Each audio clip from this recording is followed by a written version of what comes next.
Hello and welcome everyone to the evolution of tax in the digital age.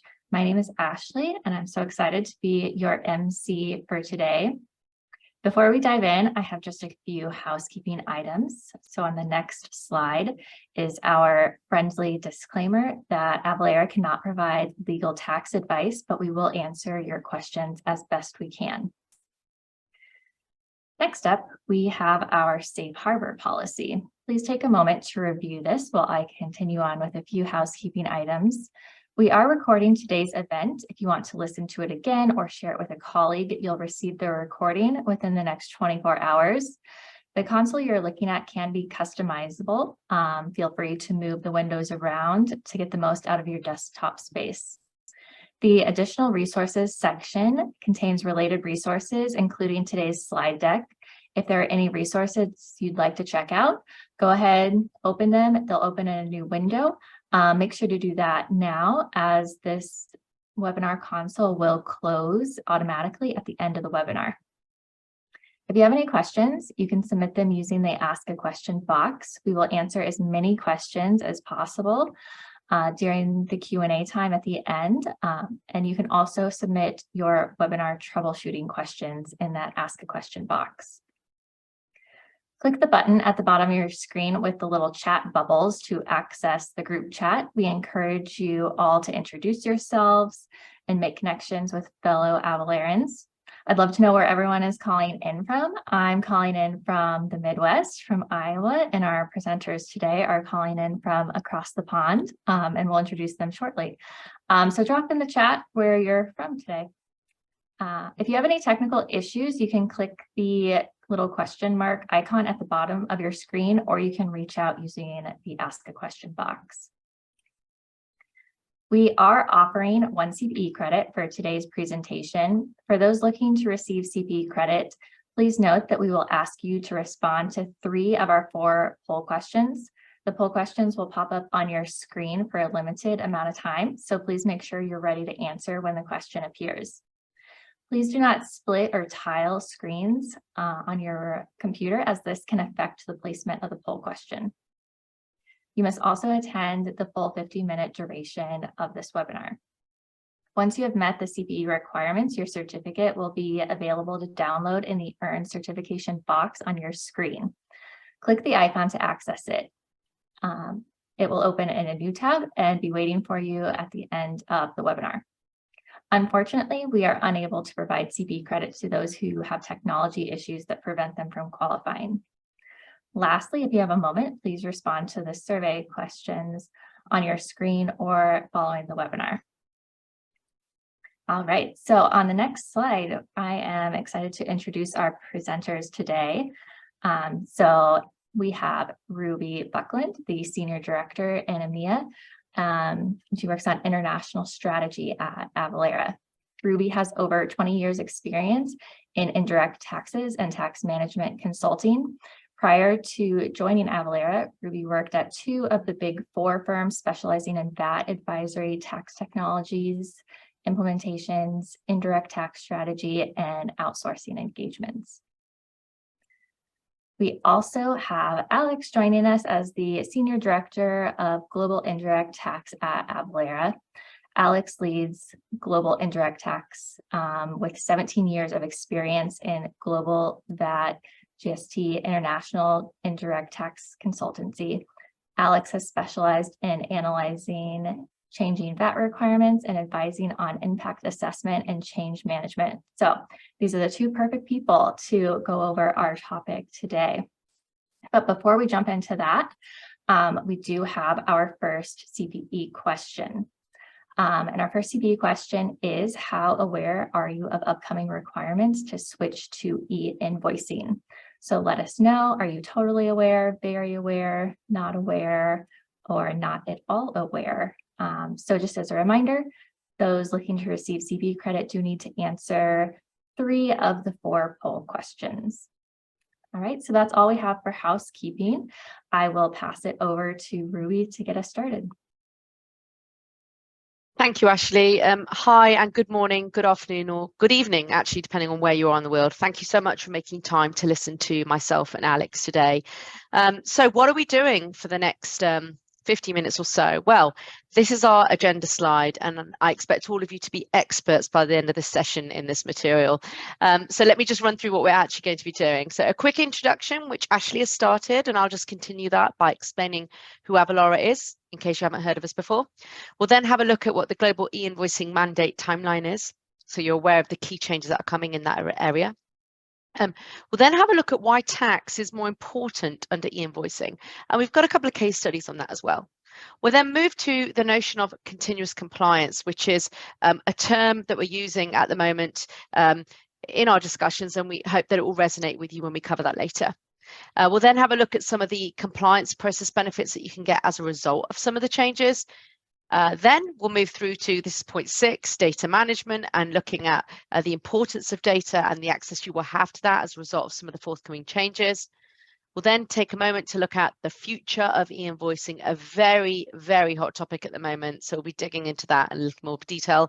And then VIDA. What is VIDA? Well, VAT in the digital age. So something that my colleague Alex has been spending a lot of time reading upon since it was announced just a few days ago. So we'll be going into that in a lot more detail and giving you some thoughts.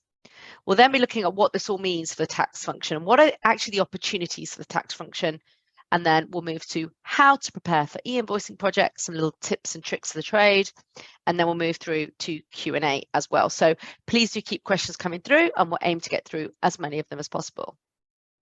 So before we go any further, who is Avalara? Well, in case you haven't heard of us, we've been in existence since 2004, and we've been what we like to call disrupting the status quo of global tax management since that date. We have coverage in 193 countries currently, growing all the time, and we also currently support 30,000 companies globally as well. We've got 1,000 pre-built integrations and 22 offices across 4 continents, and that number's also changing all the time. So who knows what will be next week? Probably 23 across 4 continents. What are our main objectives and what we try and do? Well, we look to help businesses of all sizes ensure that they are compliant, reducing risk from a tax perspective in their business, and also streamlining processes as well. And also, one of our famous taglines, if you haven't heard it, is Avalara likes to make tax compliance less taxing. So what exactly do we do? Well, actually quite a lot, which hopefully this slide that's coming up will show. We've got a range of products actually across a life cycle of tax. So let me just take a moment. I won't do death by PowerPoint, but let me take a moment to actually just talk you through these. So firstly, on the left-hand side, you've got registrations, arguably the start of any compliance process for a business. So we help businesses register for VAT, sales and use tax, GST, and also manage their fiscal registrations as well as needed. And currently, we service 77 countries for registration requirements of these types.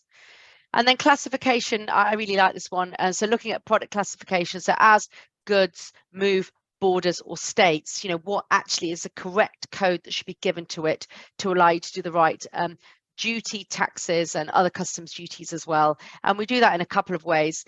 We have self-serve portals for that, but also automated as well as needed to fit businesses. And we currently support HS code classification for over 180 countries.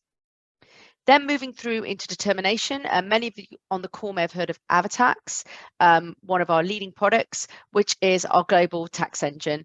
That allows you to determine what the tax treatment should be for any given product or service at the point of actually creating an invoice and understanding what, or actually when it's in your basket as well. So an end customer can understand what the tax treatment will be based on where the goods are going from and where they're actually being shipped to, or indeed the service.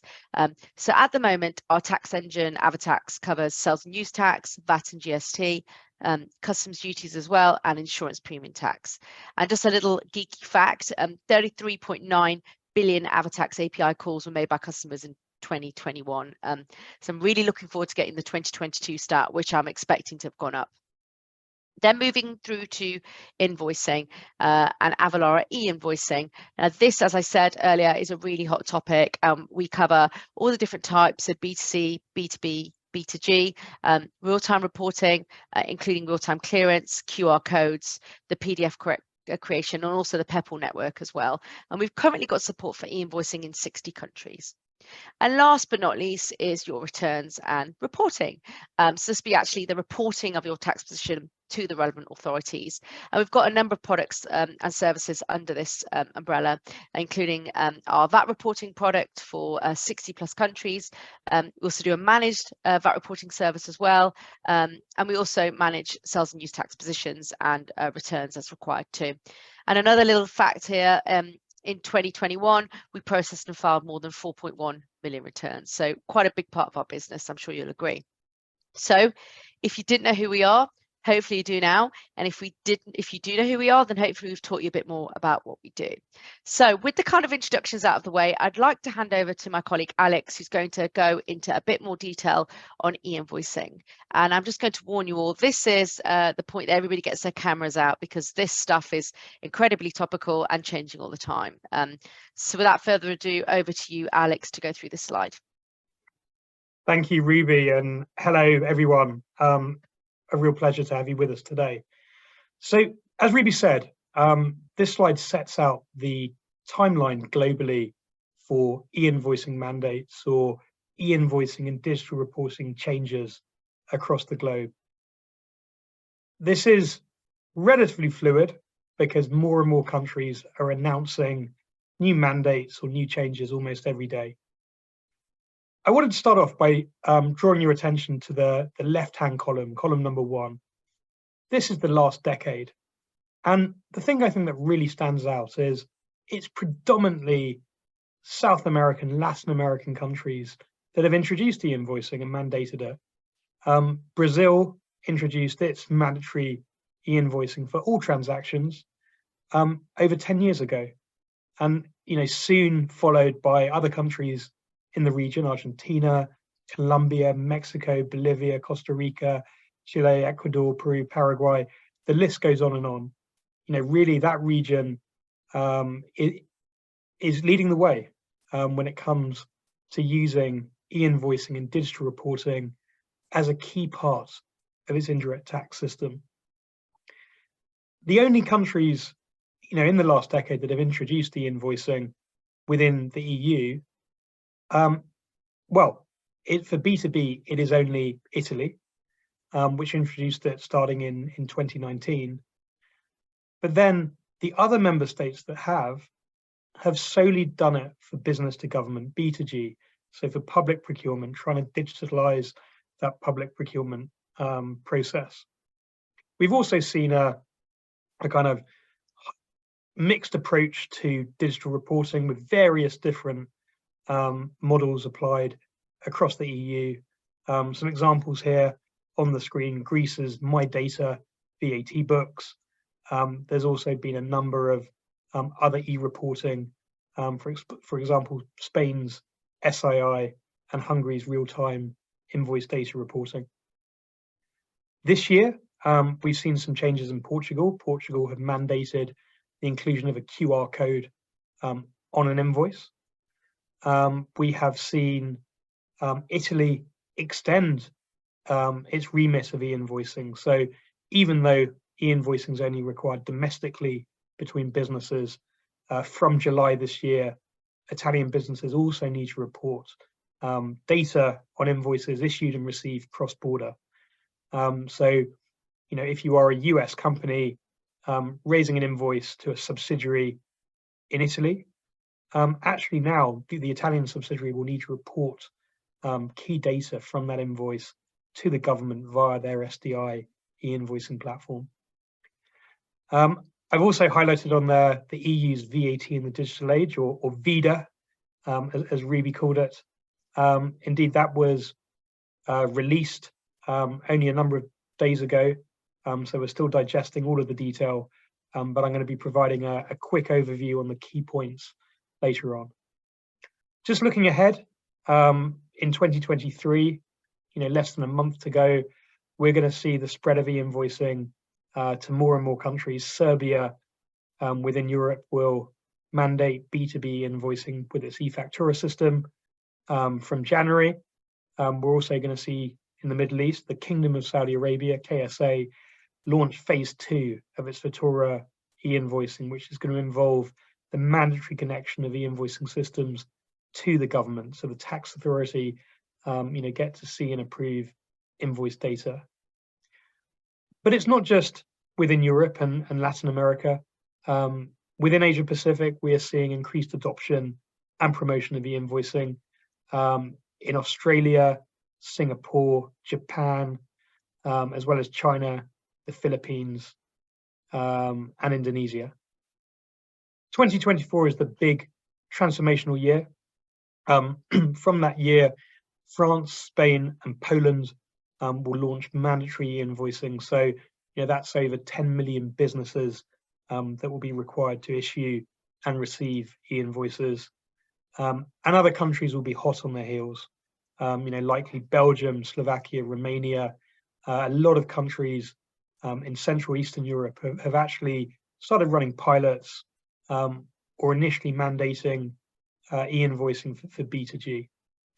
And then in future years, this is only going to accelerate. With the EU's VAT digital age reform, we're going to see it easier for countries in the EU to mandate e-invoicing, or indeed for businesses just to adopt it themselves for business process purposes. So moving on, why is tax more important under e-invoicing? Well, the traditional indirect tax compliance model is changing. If you look how tax audits, tax compliance typically works, a business can raise an invoice. It's responsible for ascertaining the correct tax treatment on that invoice. It issues it freely to the customer. That might be on paper. It might be a PDF attached to email. And then the business submits a summary return, a summary VAT return, GST return, sales tax return in the US. That return is typically a month, a quarter, maybe even further in the future. So, the tax authority is not getting information quickly. It's getting it after the fact. It's only getting very summary aggregated data. And then when it comes to audit, that audit again will be periodic, maybe once a year, every other year. It's not a regular occurrence. And when the audit happens, often it's in person. It's a manual review of documentation, maybe bank statements, a review of some sample invoices. That indirect tax life cycle, that model, it's changing. It's almost gone. The future is the clearance model or continuous transaction controls for tax. And what does this mean? Well, it means tax authorities will receive granular transactional level detail and data in real time or close to real time. Every transaction will be visible to that tax authority. The tax authorities will have the ability to validate any invoice before it's issued. They can do that by setting various validation rules and business rules within their e-invoicing platform, or mandating e-invoice software providers to run those checks. And tax authorities, can also, prevent you issuing that invoice to the customer before they've given permission to. So, for example, adding a QR code or a unique invoice serial number to validate that fact. And, with all of that data, tax authorities will now have the ability to run advanced data analytics, exception reporting, AI, and even machine learning, because they have that deep, granular, rich data set, moving away from sample data on an ad hoc basis. It's now all the data in real time, and the ability to really make the most of that data to spot issues, error, and even fraud.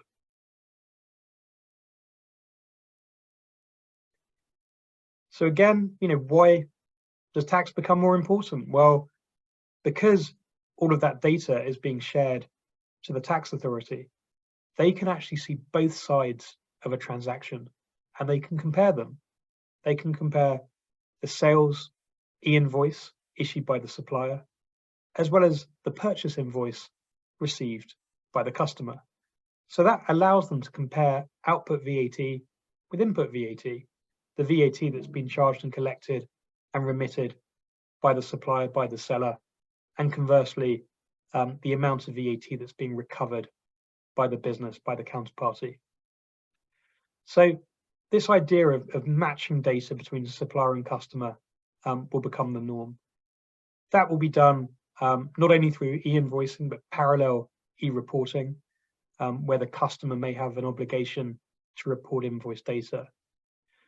We're also going to see checks being carried out on the parties involved in e-invoicing. So looking at the authenticity of the supplier, this is, going to be evidenced by digital signatures. So, you need to make sure that you're able to actually show the tax authority or customer who you are. That will have to be validated, verified, and exactly the same for the customer. So suddenly, master data that builds this, for example, the VAT number, the address detail, and indeed digital signatures, they become crucial. Otherwise, the whole e-invoicing model could fall down. So mismatches will no longer be an option. There'll need to be some symmetrical reporting by both parties. So again, the need for clean, accurate, and consistent master data. No transposition errors. Under this model, businesses will need to have automated postings based on the e-invoice data. That is the single source of truth. So, no longer mistakes from someone in AP or a shared service center typing in invoice data manually. We can no longer have exchange rate discrepancies. Foreign currency invoices must use the FX rate as per the e-invoice, so as stated by the supplier. And again, tax is becoming so important because it's transparent. So, businesses will need to ensure they're not making errors, because if they are, the tax authority are likely to spot those. So, getting the correct VAT liability and rates charged at the point of sale and shown on that invoice, suddenly becomes the new business as usual.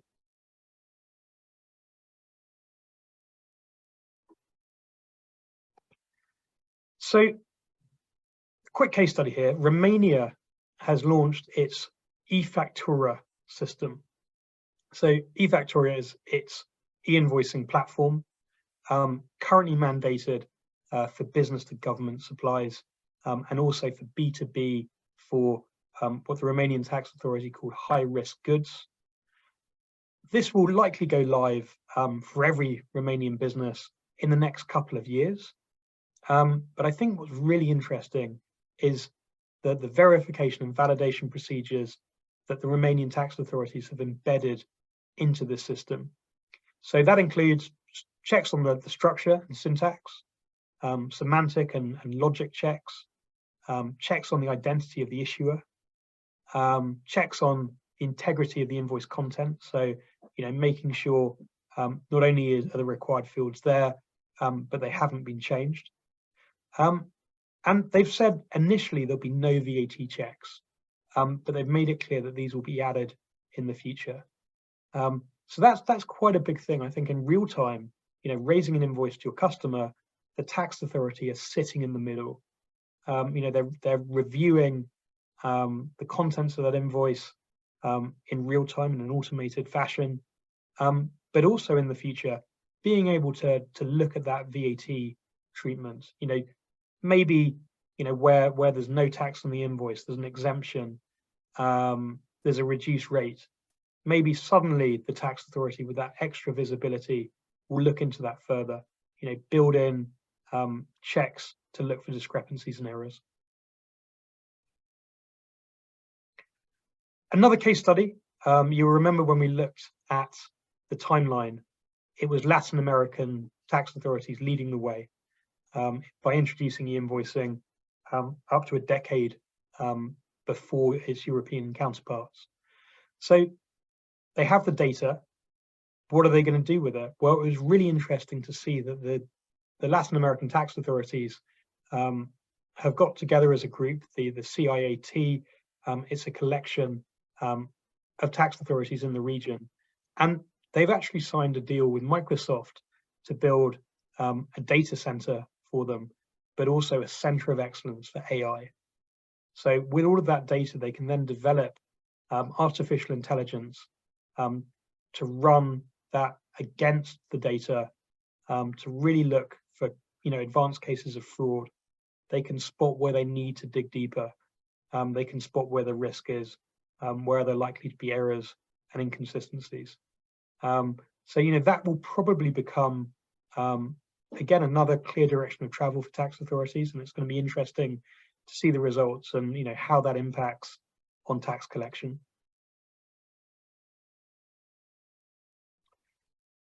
And I think this slide sums it up. This is a quote from the OECD. These solutions can offer a win-win: better detection of crime, higher revenue recovery, and synergies that can make tax compliance easier for businesses and tax administrations. So, probably a lot of businesses shaking their heads at the moment or having a chuckle. Does this really make compliance easier? I completely agree. There will be change management required and investment in technology, and currently, monitoring all these changes, is painful. However, as we move to a more automated system, better quality data, more accurate invoices and tax reporting, that's likely to have some real benefits for businesses. And that could include, for example, pre-populated VAT returns. And we've already seen that in some countries like Chile. All right, it's time for our second CPE question. And that question is, how prepared do you feel to make the switch to e-invoicing? So your choices are totally prepared to not prepared at all. So go ahead and make your selection. If you missed our intro, just a reminder that those looking to receive CPE credit for today's webinar need to answer 3 of the 4 poll questions and attend at least 15 minutes of the webinar today. So with that, I'll hand it back over. Thanks, Ashley. Thanks, Alex. So back over to me to give Alex a little break. Just to build on what Alex has said, at Avalara, we're starting to see the importance of continuous compliance. And what that means is thinking of the fact that there are various components to doing compliance and how they all link together in this new world where real-time reporting and e-invoicing is going to become more important. So let's just take a step back and have a quick look at what I mean by that. So on this slide in front of you, you can see obviously your source systems and ERP in the middle, and then around the edges of various steps of compliance. So let's say that we're going to start at, say, on this slide, master and transactional data, which is showing, pretend this is a clock at, say, 9 o'clock. When you're looking at this as if it was a clock. So starting on the west side there with master and transactional data, it'll be ensuring that that data is as correct as it can be right at the moment, right at the start of the process, and moving then through to data determination and validation.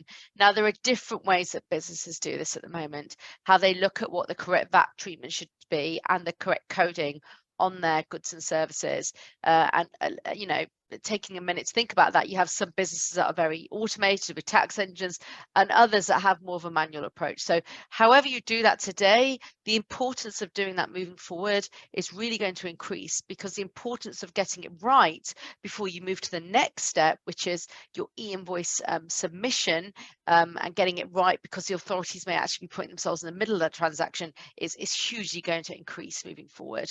So let's go through to that stage of e-invoice.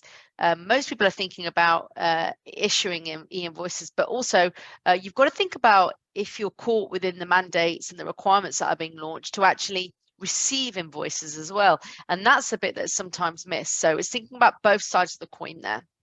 Moving through into the kind of reporting part of the process. So looking at any additional transactional data that you might need outside of what you've already collected to actually do all of the different returns that are needed. So that can be information such as detail related to cross-border movements of goods, imports, T&E costs, anything related to B2C, or any other adjustments you need to do that are bespoke to your business. Then you look at actually coming through to return and e-reporting preparation. So that's looking at pulling together all the different filings, returns that you may have to submit for your business, be it sales and use tax, VAT, ESL, which is a European sales list, Intrastat, VAT books, and standard audit files for tax as well. So all the different filings that you may need to do. And then doing the various kind of checks and analysis that you may do on those. So part of your actual due diligence on preparing your returns, so the compliance checking that you may do. Moving through to reconciliation.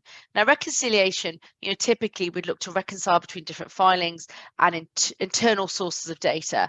But actually reconciling to third parties and counterparties is going to become more and more important, because the governments and the tax authorities will also have that information to hand. So that's going to rise in importance, making sure that both sides of the coin, like Alex was referring to, actually add up with counterparty transactions. Then you go through to arguably one of the most important points, which is actually submitting your returns, whatever format that might be in. And again, different authorities have different formats for that. And then having a process around archiving and retrieval so that you're ready for audit as needed.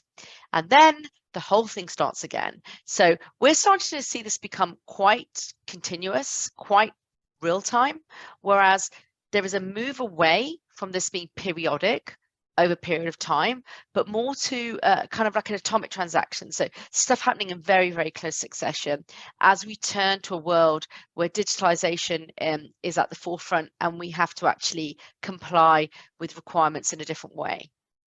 So that's not all doom and gloom, because there are actually a few benefits of this. And I'd like to just take a moment before handing back to Alex to look at some of those.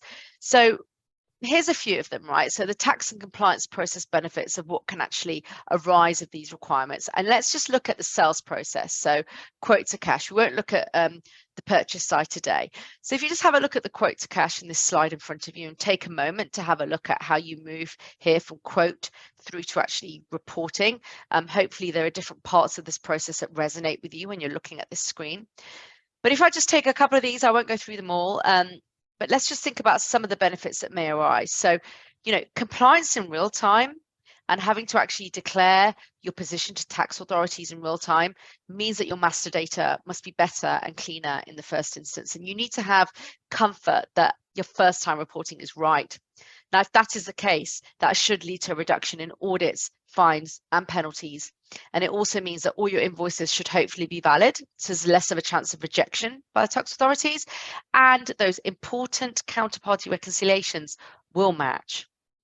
Other process benefits as well might be an improved cash flow as you have lower invoice disputes with different counterparties, and also tax disputes with those counterparties, and let's face it, the authorities as well. And this one's sometimes forgotten, but this move to e-invoicing and real-time reporting will lead to a reduction in printing and sending costs. So for those of us that are environmentally minded, it ticks that box as well. Some other benefits that may arise of this, if we go now to the last box on the bottom right, will be that you should be compliant and you should be more accurate, right? Because you are ensuring that your tax codes that you do at the start of the process are properly done, there's accuracy there, and that your master data is as clean as possible, which, should we ever get to the stage of pre-populated returns created by the tax authorities, should give you confidence that actually your returns should be right. And with that will come a reduction in compliance effort as well, which with the strains that a lot of businesses are seeing on resources should be welcome news. So that's just some of the benefits that we've identified on the sales process and quote to cash side. We'll leave purchasing to another day because we've got a lot more material to get through. So on that note, back over to Alex to talk about data management. Alex, over to you. Thanks, Ruby. So just to carry on this theme that I was talking about before, the importance of getting everything right on that e-invoice at the point of sale. So, really one of the takeaways is we do need more cleaner, more granular data. A lot of these e-invoicing requirements will have long lists of mandated data, and that will need to be provided in the right format. For example, as an ISO code. You'll need to have the right data to support the tax calculated and charged on the invoice. And this is actually quite interesting. E-invoicing directories will often use unique identification numbers to find the counterparty. So within the e-invoicing world, you can no longer print off an invoice and send it in the mail. You can no longer attach it to an invoice and send it to an email address. So you need the ability for that e-invoice to reach the right counterparty, their software, their system, so they can receive it, they can approve it, they can view it, ultimately they can pay it.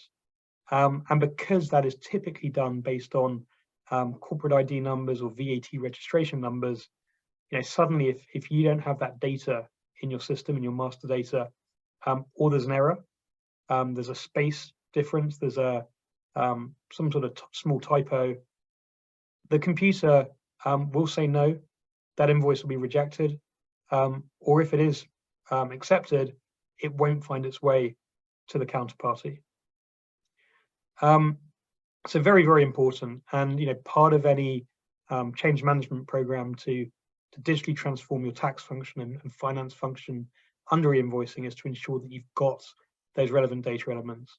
Not only do you have them, but they meet the required taxonomy and format requirements. And if they don't, what's the delta? What do you need to do? So moving on, I'm now going to look at what is the future of e-invoicing? What are the key common trends, themes, the real direction of travel we're seeing? First of all, PEPL. For those of you that don't know PEPL, PEPL started off as a European Union pan-European procurement initiative, to create a common format and network for the exchange of invoices from business to the public sector, so government departments.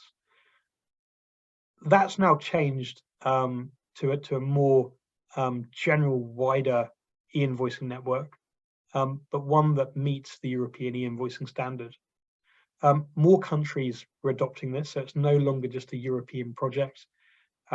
Australia and New Zealand launched their own version of PEPL fairly recently, so has Singapore, where 50,000 businesses have already signed up to PEPL in the last year alone.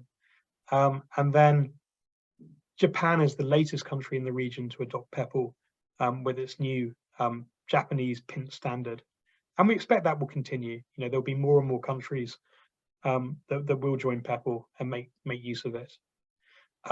VAT in the digital age, I'm not going to say too much now because I'm going to talk about it in more detail in a minute.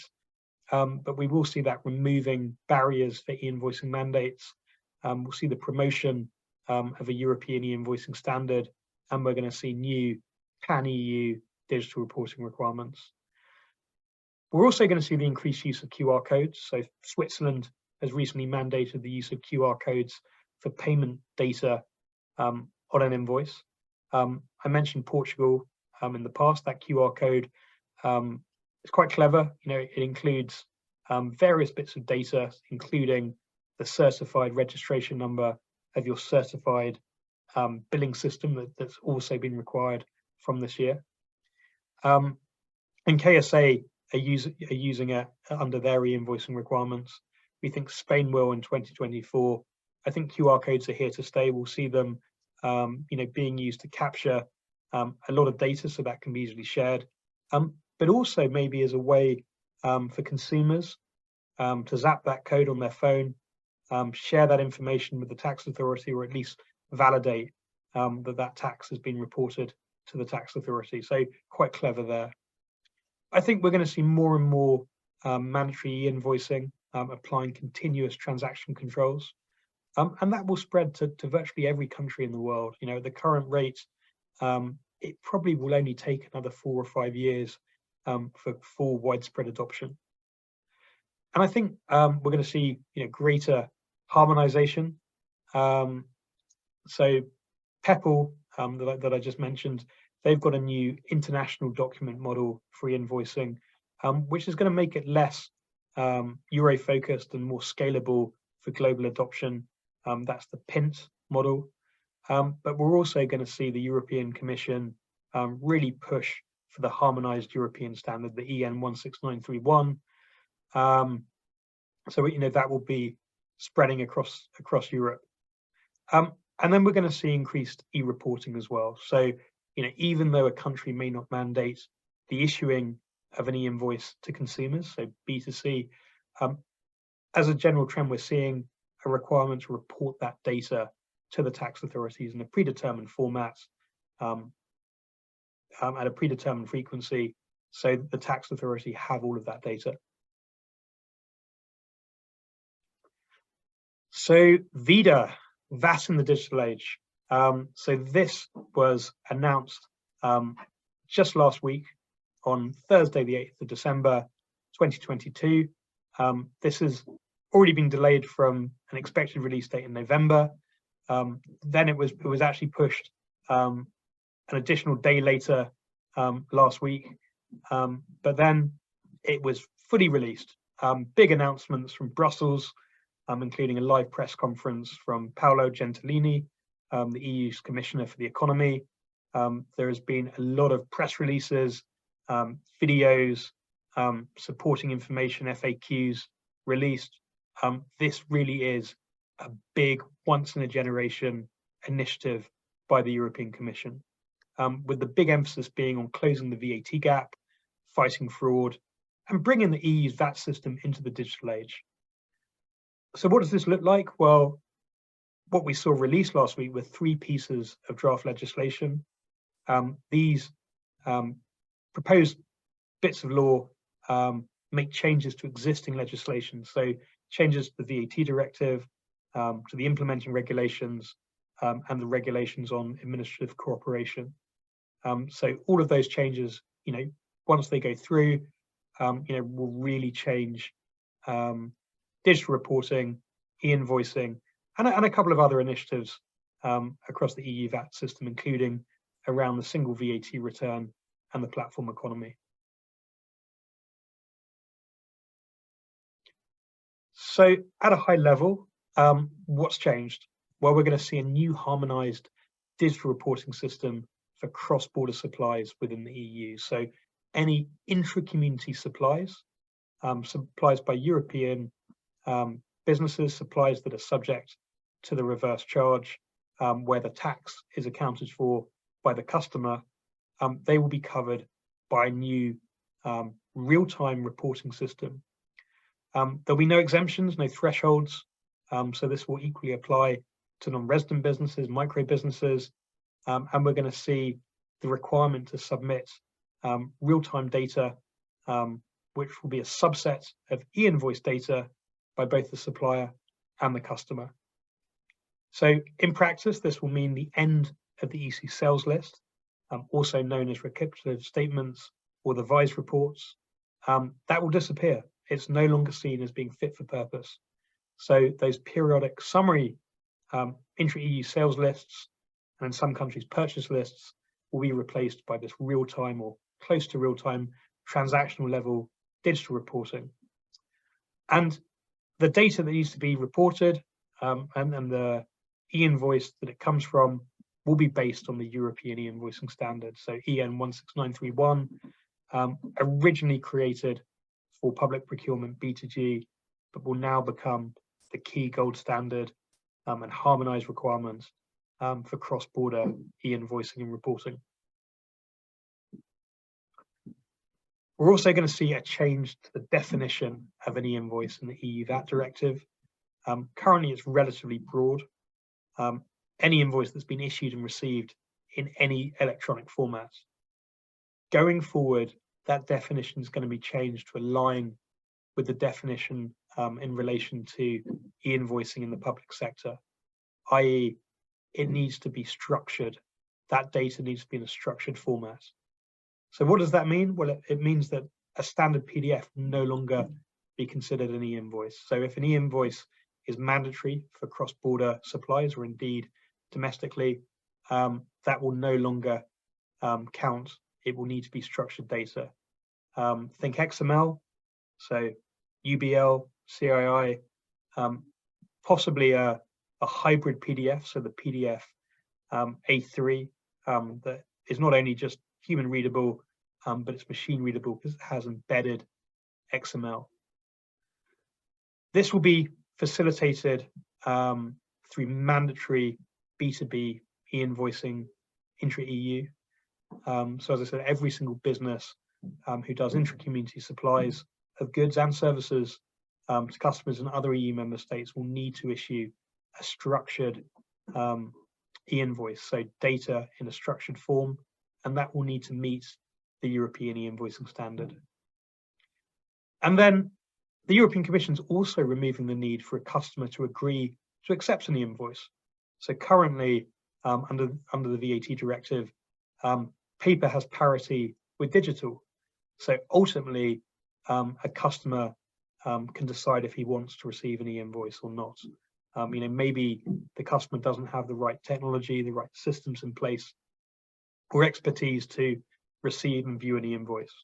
But under these proposed changes, that idea of buyer consent disappears. And that allows businesses to freely adopt e-invoicing on a voluntary basis, even where there isn't a formal e-invoicing mandate in the country. So, we think that's going to really drive finance transformation. More businesses will be free to adopt e-invoicing for the business process benefits, even where it's not mandated because of tax. But the barriers that are being removed to promote e-invoicing don't just stop with businesses. Currently, if a European member state wants to introduce mandatory e-invoicing, they must request permission from the European Commission. This is known as obtaining a derogation. So that's what Italy did. It's what France and Poland have done to mandate e-invoicing. Going forward, they will no longer need that permission. For domestic e-invoicing, that won't be mandated, but if it is, European member states will need to make sure it meets the requirements. So they'll need to be able to accept the European e-invoicing standard, EN 16931.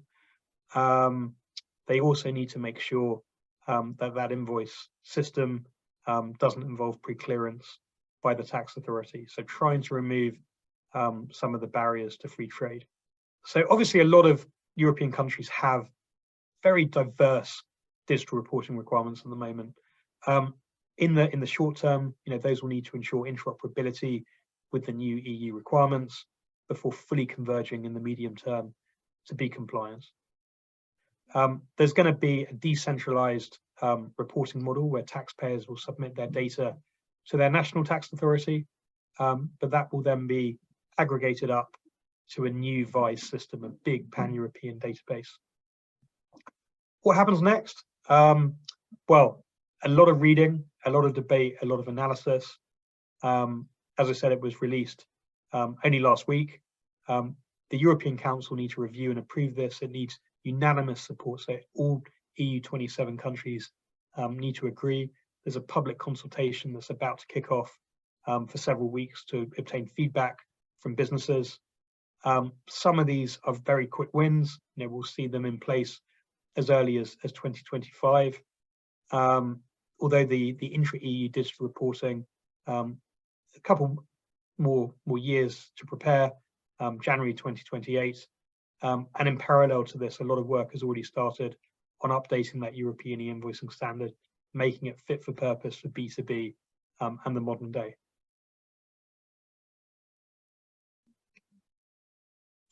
Very quickly, I just wanted to highlight an example of a hybrid document, a hybrid PDF, with structured data that we see in France and Germany. So in France, it's known as the Factor-X, in Germany, it's the Zugferd. Created through collaboration between the two countries. I just think this is quite a cool option for businesses because it's a hybrid document. It's both human readable, but machine readable with the XML. It should be compliant with VAT in the digital age and the changes to the definition. And for France, which mandates e-invoicing from July 2024, this is likely to be a preferred format. It's as close to business as usual as possible. Okay, it's time for our third CBE question. This one's a quick one. Do you believe that the switch to e-invoicing will benefit your business? Yes or no? So make your selection, hit submit, and I will pass it back over. Thank you, Ashley. Thanks, Alex. So we're on the home straight now. We've got about 10 minutes to go by my timings. So we will speed up a little to make sure we can get through what is left. So we've talked a lot about some of the change that is coming and already in play.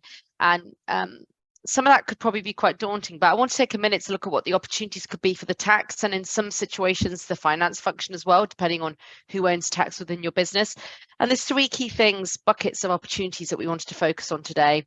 So, firstly, this whole move towards digitalization and continuous compliance can bring benefits that we think could be embraced. And some of them are access to more granular data, because with that granular data, you're actually able to run detailed analytics and deploy tools to scrutinize that data to improve your approach to tax, your processes, your strategy, get the same insights as the tax authorities as well.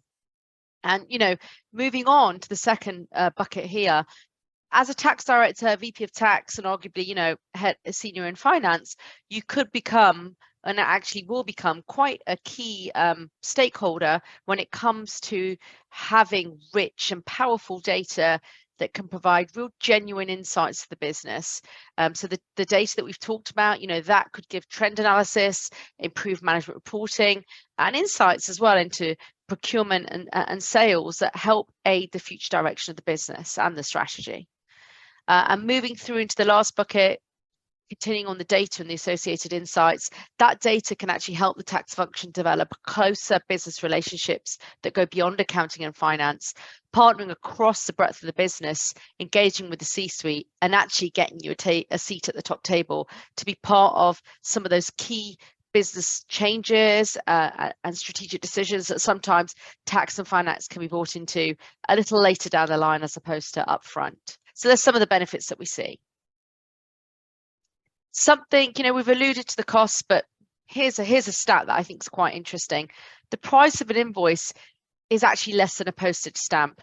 Now, we all know that postage stamps have gone up in recent times, but that's still arguably not that high when you look at the price of a paper invoice, which in some instances and most instances is more than 10 euros. And that's a quote there from the French government. So I thought it was worth a quick nod to the price side of stuff and the cost side of stuff, because we haven't really touched on that in a lot of detail today so far.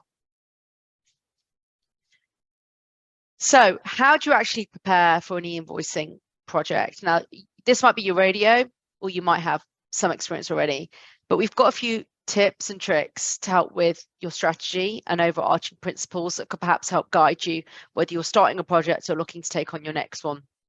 So the first thing is awareness.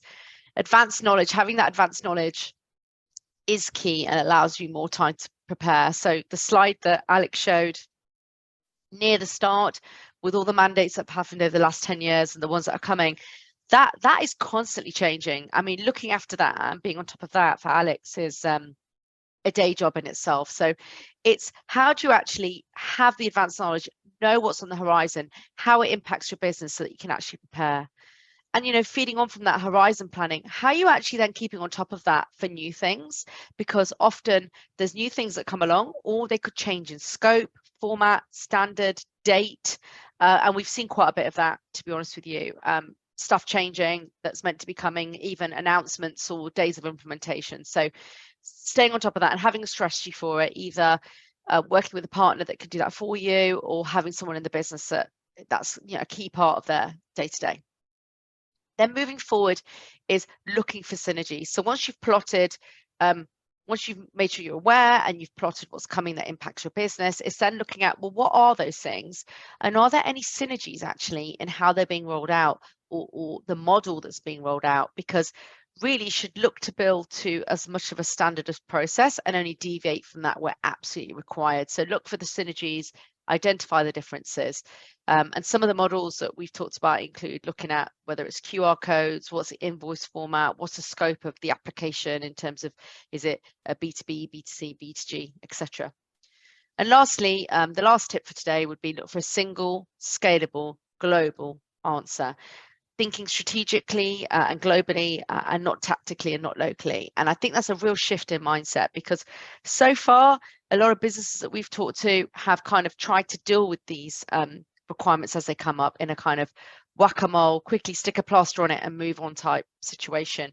I think as the rollout of these speed up, it's going to be hard to do that, and you want to work with a provider that you can effectively just switch on as needed, so that your business doesn't face any difficulty in terms of complying, and that you're able to actually manage dealing with it in a sustainable way, because sometimes these things will catch up with you in terms of timelines, or just trying to find local providers doesn't always work. So that is the last tip that I would give you. And then a few more tips on how to prepare for an e-invoicing project before we move into the last 5 minutes for Q&A. Absolutely form cross-functional project teams, because this is not about one part of the business. This is about different parts of the business coming together: finance, IT, technology, tax, and you need a really clear project plan. Learn from other e-invoicing implementations that may have happened in your business, and that might be locally if you're global. So has Italy come across this already, or Spain or Hungary, countries where we've already seen these mandates in Europe? So are there any learnings there for the business? And then create your roadmap for your e-invoicing mandates that impact your business, looking for those synergies and developing a strategy so that you're ahead of the rollout and you're not dealing with it at the 11th hour. IT awareness is really important, getting that support and buy-in. We're seeing a lot more IT stakeholders in the conversations that we're having, and to get them in earlier in the conversation is better than later. And then the C-suite leadership, getting the awareness and budget approval, because in many cases, e-invoicing could actually be a right, it's your right to conduct business in a country moving forward. So without it, you may actually be unable to do that. So it could be a showstopper. And then on the right-hand side, I won't go through these, but they're kind of like the life cycle of a project and the key stages that we've identified for any invoicing one. So you may find that quite useful if you're looking to undertake a project in the near future. So taking us through, back to Ashley for our last CPE question before we move to Q&A. Thanks, Ruby. So our fourth CPE question is, what do you see as the biggest benefit to switching to e-invoicing? And we have several options there for you to pick from. So let us know what you think the biggest benefit would be. And we'll let you answer that as we move on to just a couple audience questions, since we are just a little short on time. So our first audience question, what is the position of the US with respect to e-invoicing? Ruby or Alex, which one would like to take that one? Actually, I'll take that one. So, very interesting question. The unique thing about the US is there's no federal VAT system. It's taxes at a state and local level. So it's unlikely that tax is going to be the big driver for e-invoicing. So currently no mandate. Very difficult to see it being mandated at a federal level. That said, there is currently a nationwide pilot. It's known as the e-invoice exchange market pilot. It's being run by the BPC, the Business Payment Coalition, and the Federal Bank of Minneapolis. The final phase of the pilot is about to complete. I think it's going to be slightly extended into Q1 next year, but we anticipate that will go live in April 2023. So the US will therefore have a national e-invoicing framework, a national standard, and the ability for businesses to issue and receive invoices on that network. Thanks, Alex. Let's do one more question, which is, what is the VAT gap? And just side note, I've noticed a lot of our US presenters say VAT and you tend to say VAT. So what is the VAT or VAT gap? I'll take that again. So the VAT gap is the amount of VAT that ultimately isn't collected. So they calculate the amount of VAT that should be collected if everyone's being compliant. They subtract the amount of VAT that was actually collected, and the difference, the delta, is the gap. Last week, the European Commission announced there's a VAT gap of 93 billion euros across the EU. That's actually represents about 9.1% of all VAT. We've seen a reduction since the prior year, but the year in question was, of course, a COVID year. So the European Commission is saying, look, take that with a pinch of salt. And actually, that's the big driver for e-invoicing and digital reporting within VAT in the digital age. And the anticipation, the expectation is that this reform will collect and reduce the VAT gap by an additional 11 billion euros every year for the next decade. Thank you both for this presentation and taking in the time to put all this together. This was a lot of great information. If we didn't have time to get to your question, we did have some Avalara tax experts helping on the back end answer via the chat. So hopefully we got your answer taken care of during this presentation. So just to close out today, if we advance a slide, just the reminder about our CPE.